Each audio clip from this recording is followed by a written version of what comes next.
Hello everyone, welcome back to the channel. So आज के इस वीडियो में हम हमारे unit 4 which is work stress इसको आगे बढ़ाएंगे बिकॉज दिस इज़ पार्ट 2।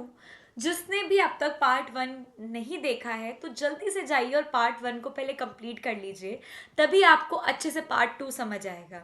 हम पहली वीडियो में स्ट्रेस क्या होता है, स्ट्रेस का सोर्स क्या है जनरेशन का, वो हम सब कुछ अच्छे तरीके से कर चुके हैं। सो देखा जाए तो हम अपने टेबल ऑफ कंटेंट के हिसाब से definition of stress, sources of stress और सोर्सेज ऑफ स्ट्रेस में 4 फैक्टर्स थे वो कवर कर चुके हैं। आज हम बात करेंगे सिम्टम्स की। So guys, what are symptoms? The indicator और सिग्नल्स ऑफ अ कंडीशन। कि आप किस तरीके से पता लगाएंगे कि आपको स्ट्रेस हो रहा है, क्या आपको सिम्टम्स अपने अंदर देखने को मिलेंगे। आपने डॉक्टर से बहुत बार सुना होगा कि ये सिम्टम्स हैं इस बीमारी के, तो दैट मीन्स कि सिग्नल्स हैं, ये इंडिकेटर्स हैं जो कि आपकी कंडीशन के बारे में बताते हैं कि आप क्या फेस कर रहे हैं। बहुत सारी चीज़ें होती हैं जिससे पता चलता है कि आपको स्ट्रेस है। ठीक है, ये इंडिकेटर्स हैं, सिग्नल्स है। First one is physiological symptoms. That means कि जो चीज़ें आप फिजिकली फील कर रहे हैं, जैसे कि हेडेक, सर में दर्द होना, high blood pressure, heart diseases, ये सब उन लोगों को होता है जिनको स्ट्रेस होता है। Second one is behavioural symptoms. आपके बिहेवियर में क्या चेंजेस आते हैं। First one is productivity. आप जहाँ काम एक दिन में इतना ज़्यादा करते होंगे, वहाँ आप कुछ भी नहीं कर पा रहे होंगे। क्यों? क्योंकि आपका सारा टाइम तो सोचने में, परेशान होने में निकल जाता है। So that is behavioural symptom में productivity. Second, absenteeism.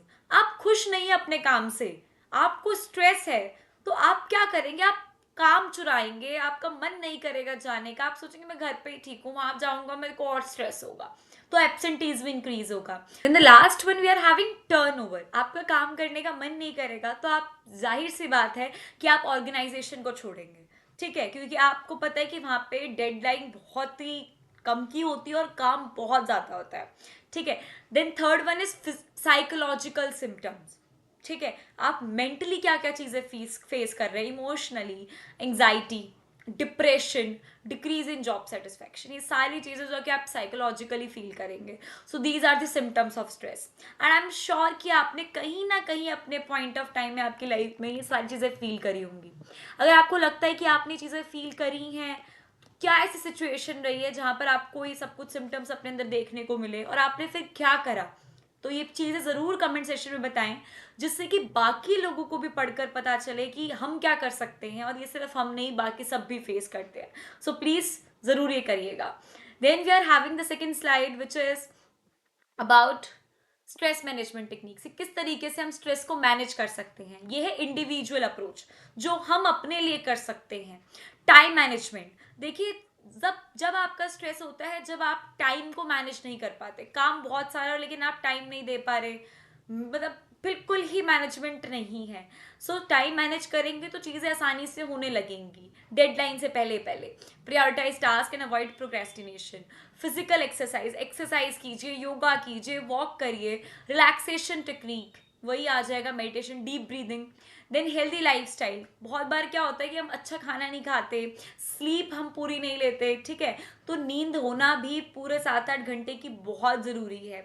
Okay. Then social support. आपको लगता है कि आपको स्ट्रेस है, आप कुछ ज़्यादा फेस कर रहे हैं, सो अपनी फैमिली से बात कीजिए, अपने फ्रेंड से बात कीजिए, आपको बहुत रिलीफ फील होगा।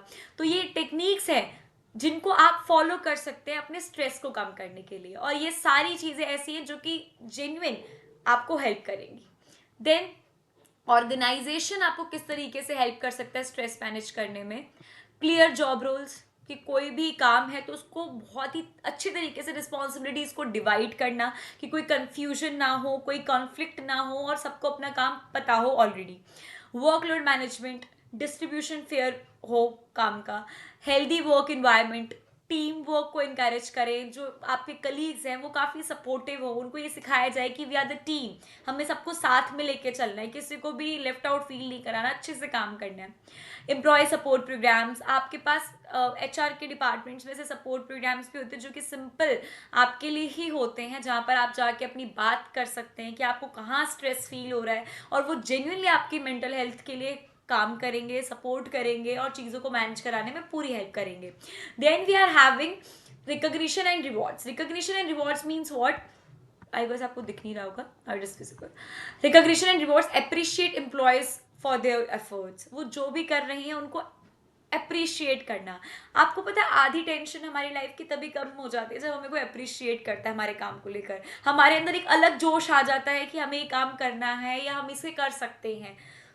ये एक बहुत अच्छी अप्रोच है अप्रिसिएशन की। एंड सिर्फ ऑर्गेनाइजेशन नहीं, आई वुड सजेस्ट कि आप भी अपनी लाइफ में आपसे रिलेटेड जो भी लोग हैं उनको अप्रिशिएट करें। कोई भी गलत होता है तो हम उसको टोकते हैं ना, तो इसी तरीके से अप्रिसिएशन का काम भी तो हमारा होना चाहिए कि कोई अच्छा कर रहा है या किसी ने कोई एफर्ट ही डाला है तो हम उसको अप्रिशिएट करें, जिससे कि सामने वाले को बहुत अच्छा लगे। और बिलीव मी, जब हम किसी और को अप्रिशिएट करेंगे ना, हमें भी बहुत अच्छा लगेगा। आप ट्राई कर लीजिएगा, ओके, आपको पता चल जाएगा। एंड टेल मी अगर आपने किसी को अप्रिशिएट करा फिर आपको कैसा लगा। Okay, so this is all about today's lecture, क्योंकि आज हमने सिर्फ 2 टॉपिक्स को कंप्लीट करना था, symptoms and stress management techniques. इसके बाद 3 टॉपिक और बचेंगे, बर्नआउट और बर्नआउट को कैसे मैनेज करें, उसकी टेक्निक्स, और एक टॉपिक और आई गेस रहता होगा। उसके बाद हम इस यूनिट को भी कंप्लीट कर लेंगे। सिर्फ 2 यूनिट और बचेंगे ऑर्गेनाइजेशन बिहेवियर की। कमर कस लीजिए। इसके बाद 1 शॉट वीडियोस आएंगी, PYQs आएंगे ऑर्गेनाइजेशन बिहेवियर के, एंड आपका एग्जाम भी काफ़ी नज़दीक है। प्लीज़ अभी से अपनी मेहनत को शुरू कर दीजिए। And thank you so much for watching the video. जिसने भी अब तक टेलीग्राम चैनल को ज्वाइन नहीं करा, जल्दी से जाके कर लीजिए, वहीं आपको सारी वीडियोस के नोट्स मिलेंगे और अपडेट्स भी। एंड वीडियो को लाइक करें, कमेंट करना ना भूलें और चैनल को शेयर भी करें। Thank you so much, bye.